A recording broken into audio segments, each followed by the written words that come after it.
శ్రీ గురుభ్యో నమః. శ్రీమాత్రే నమః. తెలుగువన్ ప్రేక్షకులకు స్వాగతం. నవరాత్రి శుభాకాంక్షలు.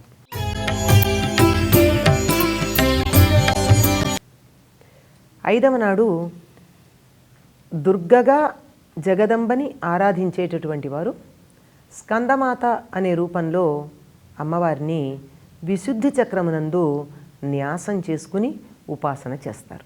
ఈ చక్రాలలో న్యాసం చేసి ఉపాసన చేసేటటువంటి సామర్థ్యం యోగులకు సంబంధించిందైతే సామాన్యులు కూడా అమ్మవారిని స్కందమాత అనేటటువంటి పేరుతో ఆరాధించటం కనపడుతూ ఉంటుంది.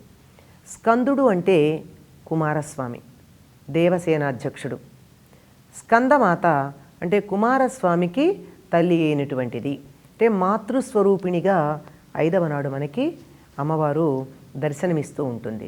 సింహం మీద కూర్చుని 4 చేతులతో ఉండి ఒక కుడి చేతితో కింద ఉండే కుడి చేతితో స్కందుణ్ణి ఇలా పట్టుకుని కుమారస్వామిని పై 2 చేతుల్లోనూ తామరపూలు ధరించి కమలాలు ధరించి ఒక చేతితో అభయాన్ని ప్రసాదిస్తూ ఉంటుంది.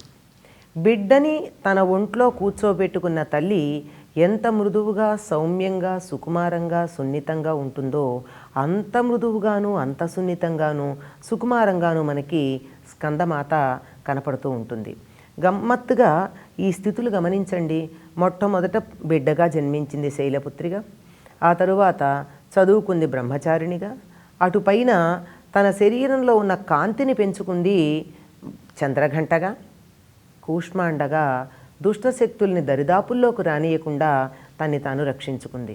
కూష్మాండని ఎవరైతే ఆరాధన చేస్తారో వాళ్ళకి లౌకిక పారలౌకికమైనటువంటి కష్టాలన్నీ తొలుగుతాయి. శరీరంలో ఉండే ఆది వ్యాధులు కూడా తొలుగుతాయి. అంటే మానసిక శారీరక వ్యాధులు కూడా తొలగుతాయి.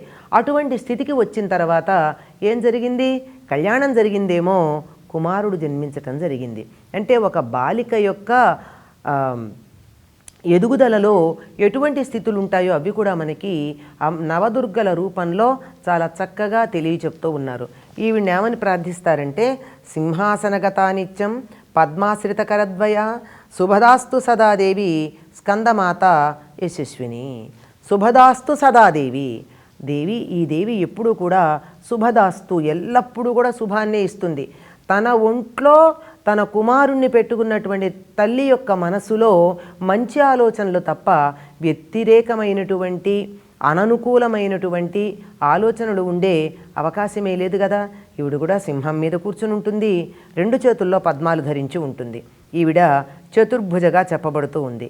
ఈ 5వ రూపమైనటువంటి స్కందమాత అనే పేరు లోకంలో ప్రసిద్ధి చెందింది. వీటిని ఎవరైతే ఈ తల్లిని ఆరాధన చేస్తారో వారికి సమస్తమైనటువంటి శక్తులు లభ్యమవుతాయట. ఇది చాలా ప్రధానమైనదిగా చెప్పబడుతూ ఉంటుంది 5వ నాటి పూజ మిగిలినటువంటి వాటికన్నా. అదే భిన్నమైనటువంటి రూపాలలో అమ్మని ఆరాధించే పద్ధతుల్లో కూడా 5వ నాడు లలితా పంచమి అనే పేరుతో ప్రత్యేకంగా ఆరాధన చేసే పద్ధతి ఉంది. అంటే ఈ త్రిపురాత్రయం అని ఉంది. బాలా త్రిపుర సుందరిగా మొట్టమొదటిది త్రిపురాత్రయంలో మొదటిది, తరువాత లలితకి సంబంధించింది త్రిపురాత్రయంలో 2వది, ఆ తరువాత త్రిపుర సుందరిగా ఉండేది త్రిపురాత్రయంలో 3వది. ఈ 3 త్రిపురాత్రయంలో ప్రధానమైనటువంటి కీలకమైనటువంటి స్థానాలుగా చెప్పబడుతూ ఉంటాయి. అందులో ఇది మధ్యకు వస్తూ ఉంటుంది. నవరాత్రుల యొక్క దీక్షలో అటు 4 ఇటు 4 ఉండి మధ్యన ఉండే ఇది చాలా ప్రధానమైనదిగా సాధకులను ఉన్నత మార్గం వైపుకు మళ్లించటానికి తగినటువంటి కీలకమైన స్థానంగా చెప్పబడుతూ ఉంటుంది. ఈ స్కందమాత సూర్యమండల అధిష్టాత్రి. అంతకుముందు చెప్పినటువంటిది ఏమిటంటే సూర్యమండల అంతర్వర్తిని. సూర్యమండలంలో ఉన్నది ఆవిడ కాంతి లోకానికి కాంతిగా కనపడుతోంది అని. కానీ ఇక్కడ సూర్యమండల అధిష్టాత్రి అంటే సూర్యమండలం మీద పెత్తనం కలిగింది. సూర్యమండలాన్ని కాంతి తగ్గించమంటే తగ్గించాలి, ఎక్కువ అవ్వమంటే అవ్వాలి, అంటే మొత్తం దాని మీద పెత్తనం కలిగినటువంటిది.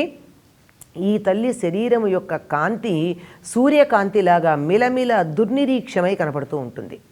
ఎవరైతే ఈ తల్లిని ఆరాధన చేస్తూ ఉంటారో, ఉపాసన చేస్తారో వారికి కూడా శరీర కాంతి సూర్యకాంతిలాగా దుర్నిరీక్ష్యంగా ఉండి వారి చుట్టూ ఒక కాంతి వలయం ఏర్పడి వారిని నిరంతరాయంగా రక్షిస్తూ ఉంటుంది. అంటే ఇది మామూలు కంటికి ఒక వ్యక్తి శరీరం చుట్టూతా ఒక కాంతి వలయం ఉంది అంటే బొమ్మల్లో వేయడానికి బాగుంటుంది, కానీ మామూలు కంటికి కనపడుతుందా అని అడుగుతాం. మామూలు కంటికి కాంతి వలయం లాంటిది కనపడదు, కానీ వాళ్ళ వంక చూడ్డానికి మనుషులు భయపడుతూ ఉంటారు. వాళ్ళు ఎక్కడ ఉంటే అక్కడ వాతావరణం అంతా వెలుగులమయంగా ఉంటుంది. ఈ వెలుగులమయం దీపం వేస్తే వచ్చేటటువంటి వెలుగు లాంటిది కాదు. వాతావరణంలో ఒక రకమైనటువంటి అనుకూల స్థితి, పాజిటివ్ యాటిట్యూడ్ అంటూ ఉంటారు ఆంగ్లంలో. అంటే ప్రతిదీ కూడా మనకి సానుకూలంగా కనపడేటటువంటి పరిస్థితి ఉంటుంది. ఎందుకు అంటే ఈ స్కందమాత సూర్యమండల అధిష్టాత్రి గనక. ఈ సూర్యమండల అధిష్టాత్రి అయిన స్కందమాతని సింహవాహనం మీద ఉండి తన చేతిలో, కుడి చేతిలో స్కందుణ్ణిలా జారిపోకుండా గట్టిగా పట్టుకున్నటువంటి రూపంతో విశుద్ధి చక్రంలో ఆరాధన చేస్తారు. విశుద్ధి చక్రం అంటే కంఠస్థానంలో ఉంటుంది. ఇక్కడి వరకు భక్తుడు సాధకుడు తనంతట తానుగా సాధన చేస్తూ ఇక్కడ సాధన పూర్తవంగానే ఈ సాధన ఫలితంగా ఆజ్ఞాచక్రానికి ఎదగడం జరుగుతుంది. కానీ ఆజ్ఞాచక్రం తర్వాత మాత్రం సాధకుడి చేతుల్లో ఉండేదేం లేదు. అమ్మవారి యొక్క అనుగ్రహం మాత్రమే సహస్రార చక్రం దాకా తీసుకెళ్ళగలుగుతూ ఉంటుందన్నమాట. అందుకని ఇక్కడ చేసేటటువంటి సాధన ఏదైతే ఉందో, విశుద్ధి చక్రమునందు చేసే సాధన ఏదైతే ఉందో ఇది చాలా ముఖ్యమైనది. ఎందుకు అంటే విశుద్ధి చక్రం నుండే మానవుడు ఉచ్చారణ చేయడం మొదలు పెడుతూ ఉంటాడు. కంఠం కదా. ఎప్పుడైతే సాధన చేస్తూ కొద్దిగా ఫలితాలు వచ్చాయో మాటని అదుపులో ఉంచుకోవలసిన అవసరం ఉంది. నోటి వెంట వచ్చినటువంటి మాట మంచైనా చెడైనా జరిగి తీరుతుంది. అటువంటి సందర్భంలో చెడు మాట రాకుండా చాలా జాగ్రత్త పడాలి. అందుకే దీన్ని విశుద్ధి అన్నారు. మామూలు శుద్ధి కాదు, విశిష్టంగా శుద్ధిగా ఉంటుంది. చాలా ప్రత్యేకంగా శుద్ధంగా ఉండేటటువంటి ప్రవర్తన కలిగినప్పుడు మాత్రమే స్కందమాతగా ఉన్నటువంటి 5వ నాటి రూపమైన దుర్గాదేవిని ఆరాధించటానికి అవకాశం లభిస్తుంది. ఇది కూడా ఎటువంటిదంటే, ఎవరైతే నిర్మలమైన ప్రవర్తన కలిగి త్రికరణాలలోనూ మాలిన్యం లేకుండా ఉండి స్కందమాత రూపంలో అమ్మని ఆరాధన చేస్తారో అటువంటి వారిని అనుగ్రహించటానికి ఈ తల్లి ఎప్పుడూ సిద్ధంగా ఉంటుంది. ఎందుకంటే ఒక్క సంగతి గుర్తుపెట్టుకోండి, పిల్లలు దగ్గర ఉన్నటువంటి తల్లి మనసు మిగిలిన వాళ్ళకన్నా కొంచెం ఆర్ద్రంగా ఉంటుంది. అసలు మాతృహృదయంలోనే ఆర్ద్రత ఎక్కువ, అందులో తన పిల్లలు పక్కన ఉన్నప్పుడు మరింత ఆర్ద్రత ఉంటుంది. ఎవరైతే స్కందమాతని విశుద్ధి చక్రంలో ఆరాధన చేస్తారో వారు చేసే పూజలన్నీ కుమారస్వామికి కూడా చెందుతాయి. అంటే అమ్మకి చేసేటప్పుడు అమ్మ ఒళ్ళో ఉంటాడు గనక దేవసేనాధిపతికి కూడా ఈ పూజలు అందుతాయి. దేవసేనాధిపతి అంటే ఎక్కడో పైలోకాల్లో ఉంటాడని చెప్పడం కాదు. అమ్మని మన శరీరంలోనే షట్చక్రాల్లో మనం న్యాసం చేసుకుంటున్నప్పుడు మన శరీరంలో ఉండే సమస్త శక్తులు దేవసేనలే. మనకు అనుకూలమైన శక్తులన్నీ దేవసేనలే. వీటన్నిటి మీద ఆధిపత్యం కలిగినటువంటి వాడిని మనం ఆరాధించంగానే ఏం జరుగుతుంది అంటే, ఇవన్నీ మన శరీరంలో ఉన్న దైవీ శక్తులన్నీ కూడా సరైన దిశలో ప్రయాణం చేస్తాయి, సరైన దిశలో వికాసం చెందుతాయి. కనుక ఎవరైతే ఈ స్కందమాతని ఉపాసన చేస్తారో వారి శరీర కాంతి సూర్యకాంతిలాగా దుర్నిరీక్షంగా ఉండడమే కాదు, వారి సాధన చాలా తేలికగా ముందుకు సాగుతూ ఉంటుంది. అంతకుముందు కూష్మాండకి ఆరాధన చేసేటప్పుడు లౌకిక పారలౌకికమైనటువంటి సిద్ధులు లభిస్తాయని చెప్తే, ఇక్కడ మోక్ష సాధన సుఖమైపోయి సాధన చేసేవారికి ఏవైనా ఇబ్బందులు కలిగితే ఆ ఇబ్బందులన్నీ వాటి అంతటే పోతూ ఉంటాయి.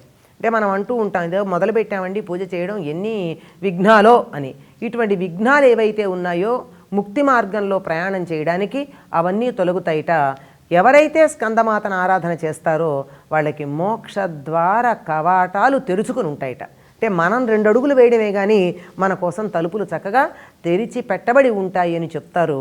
కనుక స్కందుడితో కూడుకున్నటువంటి స్కందమాతని విశుద్ధి చక్రమునందు 5వ నాడు యోగులు ఉపాసన చేస్తారు. మనము ఆ తల్లిని విశుద్ధి చక్రంలో ఉంటుంది అని తలుచుకుని ఆ తల్లిని పూజించుకుందాం, ఆరాధన చేద్దాం, ఫలితాన్ని పొందుదాం, ముక్తి మార్గంలో ముందుకు సాగుదాం. స్వస్తి.